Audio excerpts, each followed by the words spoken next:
Welcome to V3 news. లక్ష్యం సమాజహితం. నేను మానస. ముందుగా హెడ్లైన్స్. అంతర్రాష్ట్ర సరిహద్దుల్లో గజరాజుల హల్చల్. చిత్తూరు జిల్లాలో పొలాలను ధ్వంసం చేసిన ఏనుగులు. ఆందోళనలో రైతులు.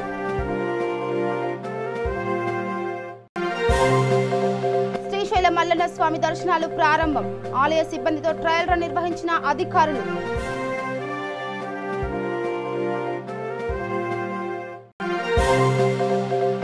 గుంటూరులో పలు అభివృద్ధి కార్యక్రమాలకు శంకుస్థాపన చేసిన మంత్రి మోపిదేవి. రేపల్లెలో పారిశుద్ధ కార్మికులకు 1,21,00,000 రూపాయలు అందించిన మంత్రి. నెల్లూరు జిల్లాలో ఎమ్మెల్యే వరప్రసాదరావు పర్యటన. రైతు బజార్ నిర్మాణానికి స్థలాన్ని పరిశీలించిన ఎమ్మెల్యే.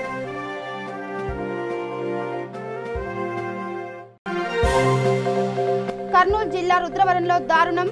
ప్రేమ వ్యవహారాల కారణంగా ఓ యువకుణ్ణి హతమార్చిన కుటుంబీకులు.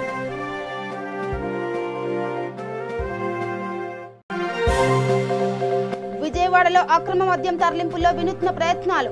అక్రమార్కుల ఆగడాలకు అడ్డుకట్ట వేసిన పోలీసులు. ఇక డీటెయిల్స్కి వెళ్తే మరోసారి ఆంధ్ర, తమిళనాడు, కర్ణాటక అటవీ సరిహద్దు ప్రాంతాల్లో గజరాజులు హల్చల్ చేశాయి. తమిళనాడు రాష్ట్రం హోసూరు, సూల్గిరి లోతట్టు అటవీ ప్రాంతం నుంచి ఏనుగుల గుంపు చిత్తూరు జిల్లా అటవీ సరిహద్దు ప్రాంతమైన పలు గ్రామాల్లో పొలాలు ధ్వంసం చేశాయి. టమాటా, క్యాబేజ్, మొక్కజొన్న, వరి, బొప్పాయి, బీన్స్, అరటి పంట పొలాలపై గజరాజు గుంపులుగా నిత్యం దాడులు చేస్తూనే ఉన్నాయి. దీంతో రైతులు తీవ్ర ఆందోళన చెందుతున్నారు.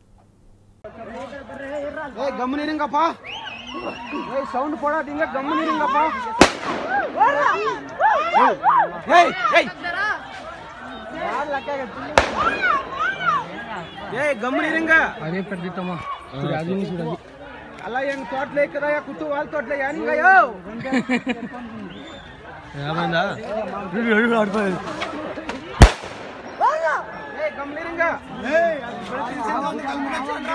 కర్నూలు జిల్లా శ్రీశైలం మల్లన్న దర్శనానికి ఆలయ అధికారులు అన్ని ఏర్పాట్లు చేశారు. ఈ సందర్భంగా ఆలయ సిబ్బందితో ట్రయల్ రన్ ద్వారా బ్రహ్మరాంబ మల్లికార్జున స్వామి దర్శించుకుంటున్నారు. సామాజిక దూరం పాటిస్తూ క్యూలైన్లలో స్వామి అమ్మవార్లను దర్శనం చేసుకుంటున్నారు. క్యూలైన్లలోకి ఎంటర్ అయ్యే ముందు థర్మల్ స్కానింగ్ నిర్వహించి అనంతరం మాస్కులు ధరించిన వారిని మాత్రమే దర్శనానికి అనుమతిస్తున్నారు.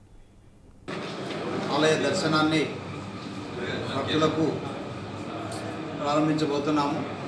8వ తారీఖున సిబ్బందితో ఒక ట్రయల్ రన్ చేస్తున్నాము. ప్రాథమికంగా ఉద్యోగస్తులందరితోన ఒకసారి ట్రయల్ చేయమని ప్రభుత్వం నుంచి ఆదేశాలు వచ్చి ఉన్నాయి కాబట్టి ప్రాథమికంగా మొదలు పెడతాము 8వ తారీఖున. 9వ తారీఖున స్థానికులకు దర్శనాన్ని కల్పిస్తాము. ఇవన్నీ కూడా ఆన్లైన్లో రిజిస్టర్ చేసుకున్న తర్వాతనే సాధ్యమవుతాయి కాబట్టి 8, 9 తర్వాత 10వ తారీఖు నుంచి పబ్లిక్ రావచ్చు. భక్తులు వేరే ప్రాంతాల నుంచి కూడా ఇక్కడికి రావచ్చు. ఇక్కడికి రావడానికి 10వ తారీఖు నుంచి ఇక్కడికి రావడానికి కొన్ని వాళ్ళు జాగ్రత్తలు తీసుకోవాలి. అందులో మొదటిది శ్రీశైలం దేవస్థానం యొక్క వెబ్సైట్లో వాళ్ళు వెళ్ళి అప్లై చేసుకోవాలా. అందరికీ నేను విజ్ఞప్తి చేసేది ఏమిటంటే మీ సేవా సెంటర్సు లేదా నెట్ సెంటర్సు లేదా వ్యక్తిగతమైనటువంటి సిస్టమ్స్ ద్వారా వాళ్ళు రిజర్వ్ చేసుకోవచ్చు ఏ రోజు దర్శనం కావాలనుకుంటున్నారో అనేటువంటిది. అలాగే ఏ స్లాట్లో దర్శనం కావాలో ప్రతి గంటకు 6 గంటల నుంచి ఉదయం 6 నుంచి సాయంత్రం 7 వరకు దర్శనాలు ఇమ్మని ప్రభుత్వం ఆదేశాలు ఉన్నాయి కాబట్టి ఏ స్లాట్లో వాళ్ళ దర్శనం కావాలో ఆ స్లాట్లో వాళ్ళ దర్శనాలను బుక్ చేసుకోవాల్సిందిగా నేను కోరుతున్నాను. 1 గంటకు 300 మందికి దర్శనాలు కల్పించడం జరుగుతుంది. ఆ 300 మంది కనుక అక్కడ కోరినట్టయితే తర్వాత స్లాట్కు వెళ్లాల్సి ఉంటుంది. ఈ విధంగా స్లాట్లను కేటాయించాము. అందులో గంటకు 300 మంది చొప్పున మేము దర్శనానికి ఏర్పాట్లు చేసుకుంటున్నాం. ఇక వచ్చే భక్తులు ఖచ్చితంగా కంటైన్మెంట్ జోన్లో ఉన్నటువంటి వాళ్ళు రాకూడదు. రెడ్ జోన్లో ఉన్నటువంటి వాళ్ళు ఇక్కడికి రాకూడదు. తీవ్రంగా కోవిడ్ ఎఫెక్ట్ అయిన ప్రాంతం గుంటూరు జిల్లా నిజాంపట్నం మండలం బుర్రవారిపాలెం గ్రామంలో మంత్రి మోపిదేవి వెంకటరమణారావు 70 లక్షల రూపాయలతో పలు అభివృద్ధి కార్యక్రమాలు ప్రారంభించారు. ఈ కార్యక్రమంలో మాజీ ఎమ్మెల్యే దేవినేని మల్లికార్జునరావు మరియు పార్టీ నాయకులు, కార్యకర్తలు పాల్గొన్నారు. అదేవిధంగా రాష్ట్రంలోని మొట్టమొదటిసారిగా రేపల్లె పట్టణంలో మున్సిపల్ కమిషనర్ ఆధ్వర్యంలో పారిశుద్ధ కార్మికులకు ప్రతి ఒక్కరికి 1,10,000 రూపాయల చొప్పున 1,21,00,000 రూపాయలు అందించారు. జగన్మోహన్ రెడ్డి గారు ముఖ్యమంత్రి అయిందని తెలుస్తుంది 18,000. అంటే మీ యొక్క కష్టాన్ని, మీ యొక్క చాకరిని ప్రధానంగా గుర్తించినటువంటి ముఖ్యమంత్రుల్లో జగన్మోహన్ రెడ్డి గారు. ఆయన దాదాపుగా ముఖ్యమంత్రి అయినటువంటి 3వ మాసంలోనే రోజు అందరూ క్యాబినెట్లో ఉన్నాం.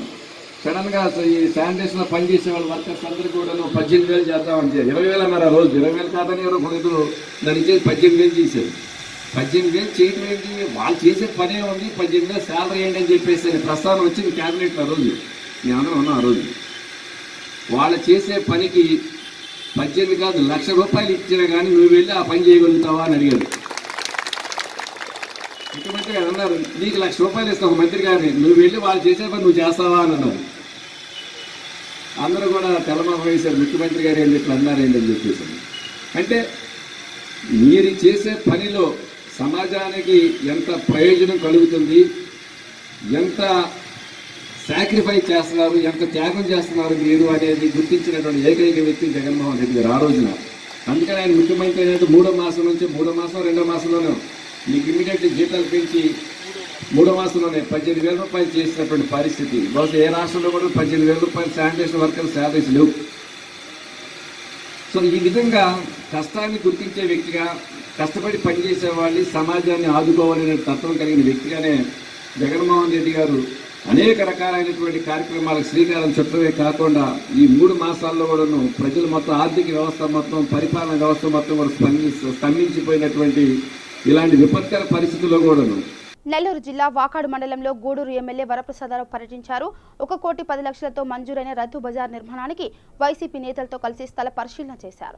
ఈ సందర్భంగా ఆయన మాట్లాడుతూ రాష్ట్ర ముఖ్యమంత్రి వైఎస్ జగన్మోహన్ రెడ్డి రాష్ట్రాన్ని అనేక సంక్షేమ పథకాలతో, అభివృద్ధి కార్యక్రమాలతో ముందుకు నడిపిస్తున్నారని తెలిపారు. ఇందులో భాగంగానే గూడూరు నియోజకవర్గంలో మంత్రి మోపిదేవి వెంకటరమణ సహకారంతో 3 రైతు బజార్లకు ప్రతిపాదనలు పంపించగా సానుకూలంగా స్పందించి నిధులు మంజూరు చేశారని, రైతు బజార్లు నిర్మాణ దశలో ఉన్నాయని వెల్లడించారు. ఎన్నడూ లేనట్టుగా అత్యధిక మెజార్టీ గూడూరు ప్రజలు వైఎస్ఆర్ పార్టీ తద్వారా నేను ఎమ్మెల్యేని దానికి తగినట్టుగానే ముఖ్యమంత్రి జగన్మోహన్ రెడ్డి గారు ముందు ఎన్నడూ లేనట్టుగా చక్కని ఆదర్శవంతమైన పాలిస్తున్నారన్నది అందరికీ తెలిసిన విషయమే. వారు అమలు చేసే సంక్షేమ పథకాలు ముందు ఎవ్వరు కూడా ఆలోచన కూడా అందలేదు. ఆర్థిక శాస్త్రవేత్తలకు అందలేదు, రాజకీయవేత్తలకు అందలేదు. పేదవాళ్ళని ఒకవైపు ముందుకు తీసుకువెళ్తూ వారు ఆత్మాత్మతో ఉండడానికి అన్ని విధాలు కూడా సంక్షేమ పథకాలు ఇస్తూ అమ్మఒడి చూస్తే శాశ్వతంగా సమాజంలో సమానత్వం రావడానికి అందరికీ ఇచ్చి వచ్చేటట్టు చేశారు. నాడు నేడు కింద ప్రజలు ఆ ప్రభుత్వ పాఠశాలకు కానీ, ప్రభుత్వ ఆసుపత్రికి కానీ వెళ్తే చక్కని సేవలు పొందడానికి అవకాశాన్ని కల్పించారు. అలాగే రైతుల్ని కంటికి రెప్పలాగా చూసుకుంటున్నారు. రైతు భరోసా ద్వారా కానివ్వండి, మరి దానికి సంబంధించిన ఎన్నో ఆదరణలు రైతు కేంద్ర సమాచారాల కేంద్రాలు కానివ్వండి, రైతు భరోసా కేంద్రాలు కానివ్వండి, గిడ్డంగులు కానివ్వండి, ఎన్నో చేసుకుంటూ వస్తున్నారు. జగన్మోహన్ రెడ్డి గారు ముఖ్యమంత్రి అయిన వెంటనే నాకు 2 రైతు బజార్లు గూడూరు నియోజకవర్గానికి ఇవ్వడం జరిగింది. గూడూరులో మొట్టమొదటిది వైఎస్ఆర్ రైతు బజార్ అని చెప్పి ఆయన పేరు పెట్టుకోవడం జరిగింది. పనులు కూడా అవి చాలా వరకు మొదలు పెట్టడం మాత్రం కాకుండా సగం వరకు అయిపోయినాయి. మరో 3 నెలల లోపల గూడూరు రైతు బజార్ తయారైపోయి ప్రజలకు అంత పెంచేస్తాము. దాంతోపాటు వాకాళ్ళలో కూడా నిత్యం కృషి చేస్తున్న మా నాయకులు ఉన్నారు. అక్కవసల్ రెడ్డి గారు కానివ్వండి, అలాగే నేదురుపల్లి పద్మనాభరెడ్డి గారు కానివ్వండి, మిగిలిన వాళ్ళందరూ కలిసి గూడూరులో వాకాళ్ళలో మరో రైతు బజార్ రావడానికి వారు నన్ను ప్రోత్సహిస్తే నేను మోపిదేవి వెంకటరమణ గారిని చేతులు జోడించి కోరుకున్నాను. ఇది ఒక రైతు బజార్ ఇచ్చారు. అలాగే కోట కూడా 3 ఇస్తామని చెప్పి నాకు హామీ ఇచ్చారు. దీనికి కూడా మనకి ₹1 కోటి పైన శాంక్షన్ చేశారన్నది కూడా నేను గర్వంగా చెప్పదలుచుకున్నాను.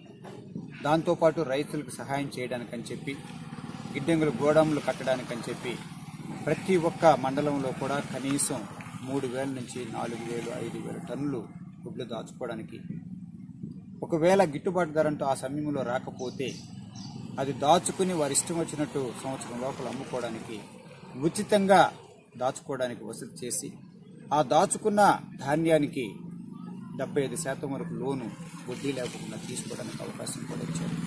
గిడ్డంగుల్లో పెట్టుకోవడానికి ప్రేమ వ్యవహారం ఓ వ్యక్తి హత్యకు దారితీసింది.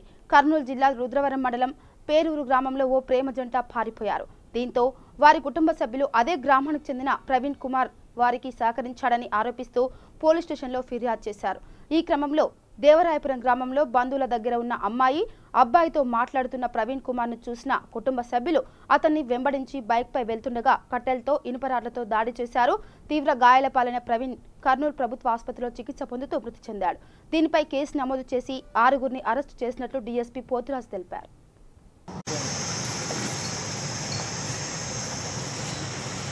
పోయిన నెల 31వ తారీఖు నాడు రుద్రవరం పోలీస్ స్టేషన్లో మాకు కేసు రిపోర్ట్ అయింది. ఒక అమ్మాయి మైనర్ బాలిక ఇంకొక అతను సుందరం అనే అతను ఇద్దరు ప్రవేశించుకుని వెళ్ళిపోయారు అని చెప్పేసి వాళ్ళ తల్లిదండ్రులు ఫిర్యాదు చేశారు.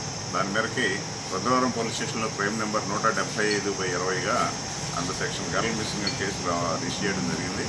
దాని మీద ఇన్వెస్టిగేషన్లో భాగంగా మాకు తెలిసింది ఏంటంటే వీళ్ళిద్దరూ వెళ్ళిపోవడం ప్రవీణ్ కుమార్ అనేటువంటి వ్యక్తికి తెలుసు అనేటువంటిది మాకున్నటువంటి సమాచారం. మిగిలినటువంటి అమ్మాయి తరపు బంధువులు కూడా అదే సమాచారం ఉంది. తర్వాత అతను నుంచి ఎక్కడున్నాడని చెప్పేసి అంటే మాకు తెలుస్తా వెరిఫై చేస్తా అని చెప్పి చెప్పడం జరిగింది. దాని ప్రకారం అతను సమాచారం సేకరిస్తా చిన్నగా దేవరాయపురం చింతకుంట గ్రామంలో ఉన్నటువంటి దేవరాయపురానికి రావడం జరిగింది. ఆడిని ఫాలో అవుతూ వచ్చినటువంటి అమ్మాయి తరపు బంధువులు అక్కడ ఉన్నటువంటి ఈ ఏదైతే రుద్రవరం పోలీస్ స్టేషన్ క్రైమ్లో పారిపోయిన మైనర్ బాలిక మరియు సుందరం అటువంటి వాళ్ళని గుర్తించడం జరిగింది.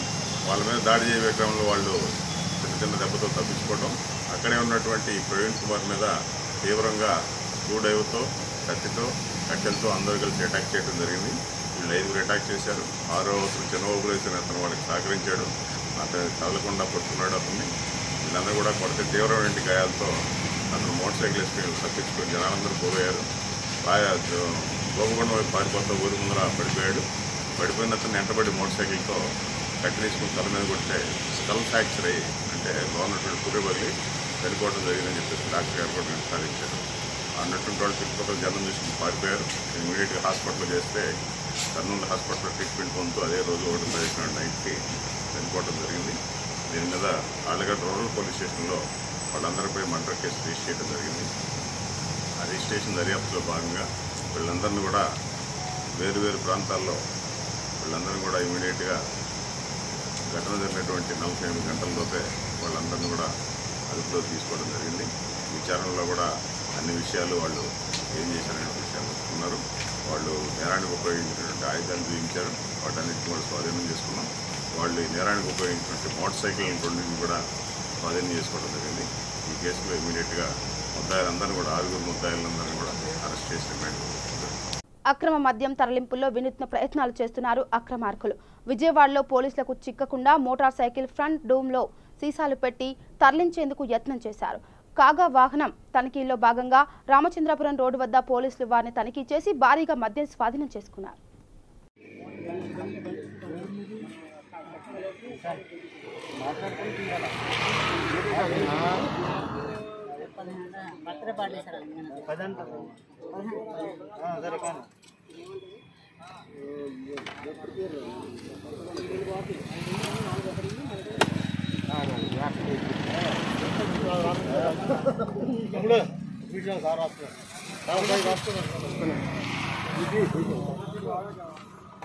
ಇದೆಲ್ಲ ನಿನ್ನ ಹತ್ರ ವಿಡಿಯೋ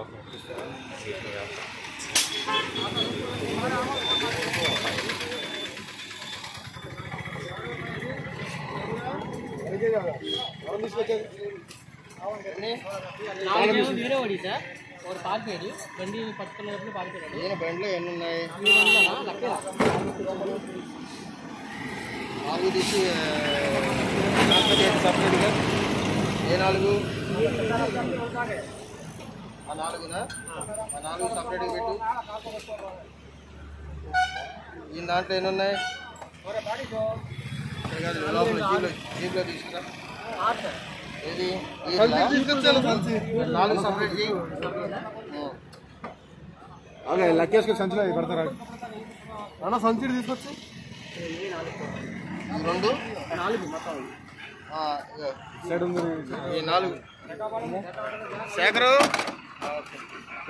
అట్లానే ఉండాలి.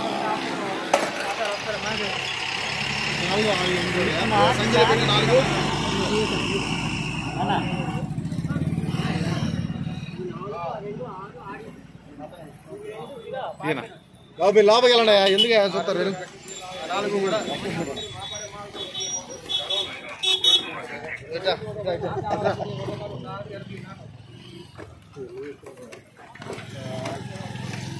ముప్పై కోట్ల పైన ఉన్నాయండి.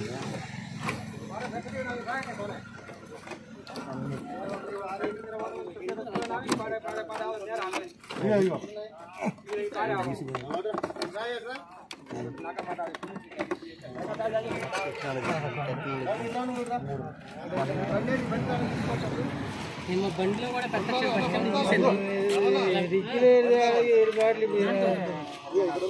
ప్రపంచ రెండవ సురక్షిత ఆహార దినోత్సవం సందర్భంగా విద్యార్థి యువజన గుంటూరు నగర సమితి ఆధ్వర్యంలో కొత్తపేట మల్లయ్య లింగం భవన్లో ఆహార కల్తీని నివారించాలని, ప్రజల ఆరోగ్యాన్ని పరిరక్షించాలని డిమాండ్ చేస్తూ దీక్షలు చేపట్టారు. ఈ దీక్షలను సిపిఐ జిల్లా కార్యదర్శి జంగాల అజయ్ కుమార్, నగర కార్యదర్శి కోట మల్యాద్రి ప్రారంభించారు. ఈ సమావేశంలో ఏఐవైఎఫ్ నగర కార్యదర్శి చెల్లా మరియదాస్, ఏఐఎస్ఎఫ్ నగర కార్యదర్శి బందెల నాసర్జీ, నగర ఉపాధ్యక్షులు షేక్ కాజా పాల్గొన్నారు. ప్రపంచ సురక్షిత ఆహార దినోత్సవం సందర్భంగా ఈరోజు గుంటూరు నగరంలో ఏఐఎస్ఎఫ్ ఏఐవైఎఫ్ ఆధ్వర్యంలో మరి ఇద్దరు నాయకులు కూడా ఈరోజు దీక్షలు నిర్వహిస్తూ ఉన్నారు. ముఖ్యంగా ఆహారంలో జరుగుతున్నటువంటి కల్తీని మరి నివారించాలని, రాబోయే కాలంలో ప్రజలకి ఆరోగ్యాన్ని మరి మెరుగుపరిచే దాంట్లో ప్రభుత్వాలు చర్యలు తీసుకోవాలని కోరుతూ ఈరోజు మరి దీక్షలు కొనసాగుతూ ఉన్నాయి. ముఖ్యంగా గతంలో మరి బియ్యంలో మరి కల్తీ జరిగేదని, రాళ్ళు కలిపేదని చెప్పే పత్తి నుంచి ఇవాళ అన్నీ మరి నిత్యావసర సరుకులే కాకుండా దేంట్లో కల్తీ లేని వస్తువు చూడటానికి లేని పరిస్థితిలో ఈ రోజున కల్తీ పెరిగిపోయింది. కాసుల కోసం మరి కల్తీ చేసే పద్ధతి వ్యాపారులు దిగజారుతూ ఉన్నారు. ప్రజల ఆరోగ్యాన్ని పణంగా పెట్టి డబ్బే మరి ప్రధానంగా డబ్బు సంపాదన కోసం అన్నీ కూడా కల్తీలు జరుగుతూ ఉన్నాయి. ఈ పరిస్థితిలో ఈ కల్తీలు నివారించాలని, సేఫ్టీ ఫుడ్ కోసం జరుగుతున్న ఈ ఉద్యమం ఎంతో ప్రాధాన్యత సంతరించుకున్న పరిస్థితి. రాబోయే కాలంలో మరి ప్రభుత్వాలు ఒక చట్టబద్ధతగా ఏదైతే కల్తీ నివారణ కోసం గతంలో మున్సిపల్ కార్పొరేషన్లో అన్ని ఏదైతే లిమిట్స్ అంతా కూడా కల్తీ నివారణ దళాలు ఉండేవి. ఈరోజు పూర్తిగా కార్పొరేషన్ పరిధిలో నివారణకు సంబంధించి కల్తీలు మరి జరిగిందా లేదని తెలియజేయడానికి శాంపిల్స్ కూడా తీసే పరిస్థితిలో లేకుండా వీళ్ళందరూ కూడా చేతులు కట్టేయడం జరిగింది.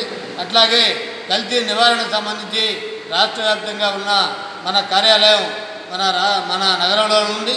దానికి సంబంధించి మొబైల్ ఏదైతే వాహనాలు ఉన్నాయో మొబైల్ వాహనాలు కూడా తెచ్చుకోలేని పరిస్థితిలో మరి కంట్రోల్ చేయడానికి చెకింగ్ చేయని పరిస్థితిలో ఈ ప్రభుత్వం ముందుకెళ్తూ ఉంది. ఇప్పటికైనా మరి మొబైల్ వ్యాన్లు కూడా ఈ క్వాలిటీ కంట్రోల్ కోసం తెచ్చుకోవాల్సిన అవసరం ఉంది. అట్లాగే ఆ ఖాళీలు అనేక మంది కూడా మరి రిటైర్డ్ అవ్వటం, మరి ఖాళీలన్నీ కూడా పూర్తి చేయకుండా మరి ఈ కల్తీ నివారణ బోర్డు పనిచేస్తూ ఉంది. ఈ సంస్థకు సంబంధించి ఖాళీలన్నీ కూడా పూర్తి చేయాలి. వాళ్ళకు రావాల్సిన వాహనాలన్నీ కూడా సమకూడటం ద్వారా మొబైల్ ఏదైతే వ్యాన్లు ఉన్నాయో దాన్ని బాగు చేసి ఈ నగరంలో అట్లాగే రాష్ట్ర వ్యాప్తంగా కూడా ఈ కల్తీ నివారణ కోసం మరి చర్యలు తీసుకోవాలని పరిస్థితిలో ఈ ప్రభుత్వాలు ముద్దులు నిద్రపోతూ ఉన్నాయి. ఇప్పటికైనా కళ్ళు తెరిచి కల్తీ నివారణ మీద దృష్టి పెట్టాలి, ప్రజల ఆరోగ్యాన్ని కాపాడాలని కోరుతా ఉన్నాం. కృష్ణా జిల్లా వత్సవాయి మండలం తాళూరు గ్రామంలో ఉద్రిక్తత చోటు చేసుకుంది. టీడీపీ పార్టీ అనుచరుల ఇళ్లపై వైసీపీ నాయకులు దాడికి దిగారు. ఈ ఘటనలో టీడీపీ పార్టీకి చెందిన 6గురికి గాయాలు కాగా ఆసుపత్రికి తరలించి చికిత్స అందిస్తున్నారు.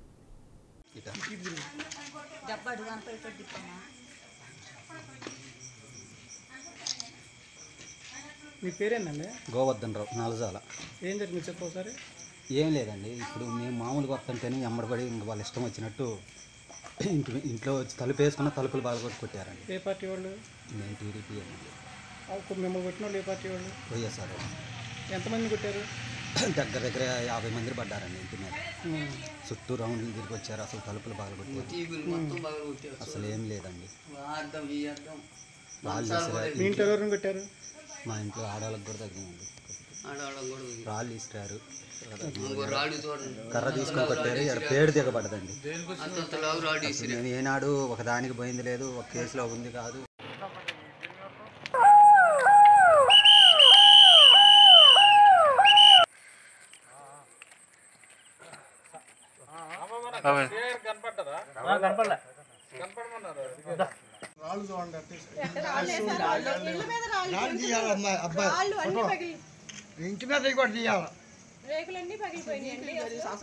గుంటూరు నగర పరిధిలోని ఏటుకూరులో పేదల కోసం చేపట్టిన నూతన నిర్మాణ పనులను నగర కమిషనర్ అనురాధ పరిశీలించారు.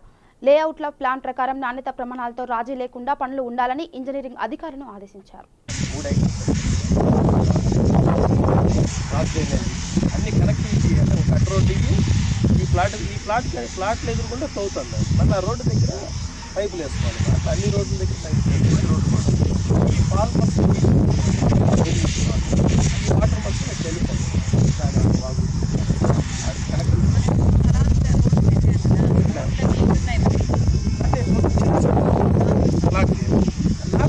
లెక్క ఎక్కువ ఉంది మ్యామ్. ఇదేమో 2 ప్లాట్లు వాటి తీసుకోండి. ఇప్పుడు 18 ప్లాట్లు వచ్చాయి మ్యామ్.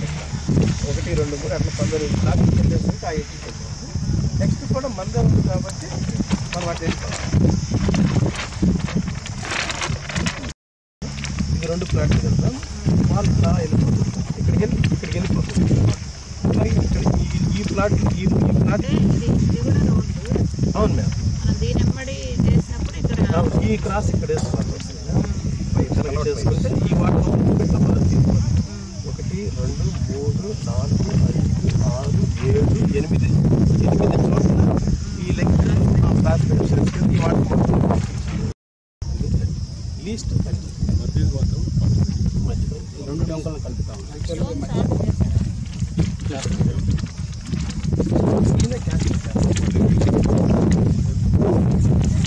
చేస్తారా?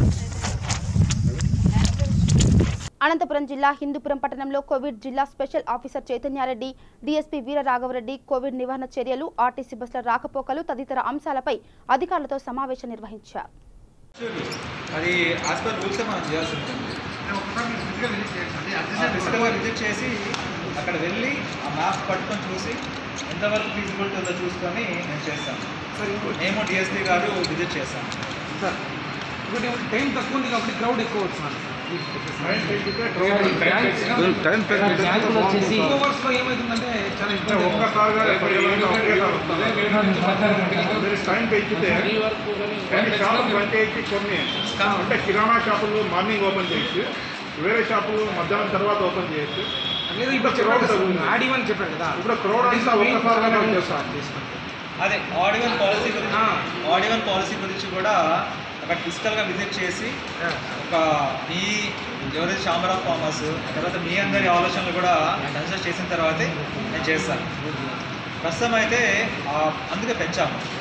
మెయిన్ వచ్చేసి బ్యాంకులు వచ్చేసి వీక్లో 3 days మాత్రమే రన్ అవుతా ఉన్నాయి. దాని నుంచి చాలా సమస్యలు ఉన్నాయి. ముఖ్యంగా రైతులు వచ్చేసి రైతు భరోసా తర్వాత కేంద్ర ప్రభుత్వం ఇచ్చినట్టు కిసాన్ యోజన ఈ అమౌంట్ తర్వాత ఇవన్నీ డ్రా చేసుకోవడానికి దానికి వస్తున్నాయి కాబట్టి క్రౌడ్ ఎక్కువ అవుతా ఉంది 3 days కాబట్టి దాన్ని ఏమన్నా చూసి సార్ బ్యాంక్స్ 5 days టైం ఇచ్చి 2 days క్లోజ్ చెప్పేయండి సార్. సాటర్డే సండే అట్లా క్లోజ్ చెప్పేయండి సార్. సో బ్యాంక్స్ గురించి కరెక్ట్గా చెప్తాను. క్రౌడ్ ఎక్కువ ఉంది బ్యాంక్స్. ఇంకొకటి ఏంటి అంటే బ్యాంక్స్లో క్రౌడ్ ఎక్కువగా ఉంటా ఉంది, వాళ్ళు కంట్రోల్ చేయడం లేదు. సో బ్యాంకర్స్కి బ్యాంక్ మేనేజర్స్కి కూడా ఒక విజ్ఞప్తి చేస్తున్నాను. మీరు ఏదైతే బ్యాంక్లో ఓపెన్ చేస్తున్నారో క్రౌడ్ మీరు కంట్రోల్ చేసుకోవాలా. సో ఏదైతే ఆర్గనైజేషన్ ఉంటుందో ఆర్గనైజేషన్ యొక్క రెస్పాన్సిబిలిటీ అది ఆ క్రౌడ్ మేనేజ్మెంట్ అనేది. మీరు కంట్రోల్ చేయగలిగితేనే ఓపెన్ చేయండి, లేదంటే అనవసరంగా ఇబ్బందులు క్రియేట్ చేస్తారు. మొత్తం ప్రజలకి ఇబ్బందులు క్రియేట్ చేస్తారు, పోలీసులకి ఇబ్బందులు క్రియేట్ చేస్తారు. అంతర్రాష్ట్ర రాకపోకలకు సంబంధించి సోషల్ మీడియాలో వస్తున్న వార్తలు అవాస్తవమని గురజాల డీఎస్పీ శ్రీహరిబాబు అన్నారు. పొరుగు రాష్ట్రాల నుండి వచ్చే వారికి ఎటువంటి ఆంక్షలు లేవంటూ చెక్పోస్టు తొలగించారని, సామాజిక మాధ్యమాల్లో వస్తున్న వార్తలు అసత్యాలు అని ప్రజలను తప్పుదోవ పట్టిస్తాయని, వాటిని నమ్మి మోసపోవద్దని అన్నారు. ఇతర రాష్ట్రాల నుండి వచ్చే వారిపై ఆంక్షలు కొనసాగుతాయని తెలిపారు. పొరుగు రాష్ట్రం నుండి రావాలనుకుంటే తప్పనిసరిగా ఈ పాస్ ఉంటేనే ఏపీలోకి అనుమతిస్తామని స్పష్టం చేశారు. బాపట్ల రూరల్ తెనాలి రూరల్లో ఇద్దరు పనిచేసేవాళ్ళు. వాళ్ళిద్దరూ ఇంతకుముందు బాపట్ల టౌన్లో చేశారు. 3 నెలల క్రితం తెనాలి రూరల్, ఒకళ్ళు బాపట్ల రూరల్ వెళ్ళారు. వాళ్ళిద్దరు కలిసి రూమ్ తీసుకొని బ్యాచులర్లాగా ఉంటున్నారు.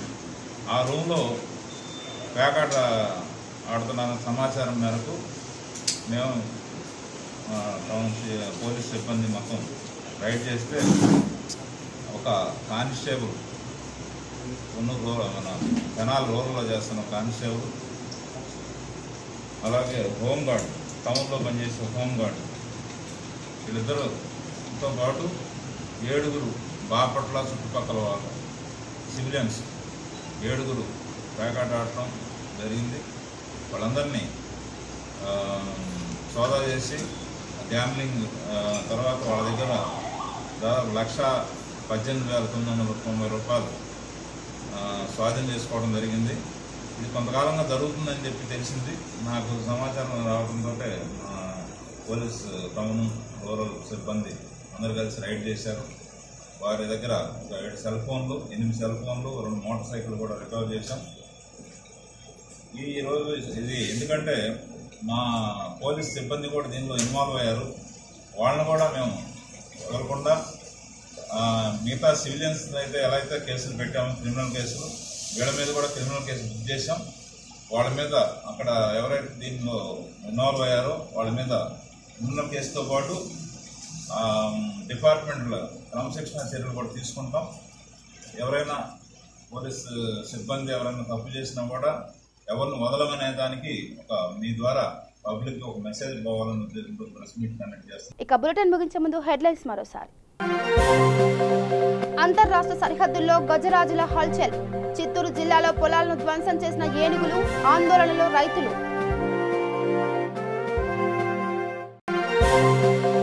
శ్రీశైల మల్లన్న స్వామి దర్శనాలు ప్రారంభం. ఆలయ సిబ్బందితో ట్రయల్ రన్ నిర్వహించిన అధికారులు.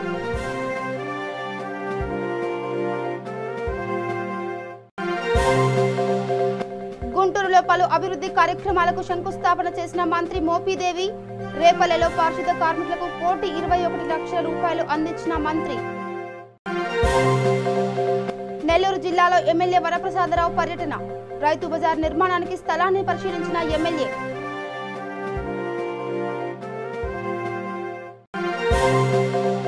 కర్నూలు జిల్లా రుద్రవరంలో దారుణం. ప్రేమ వ్యవహారాల కారణంగా ఓ యువకుణ్ణి హతమార్చిన కుటుంబకులు.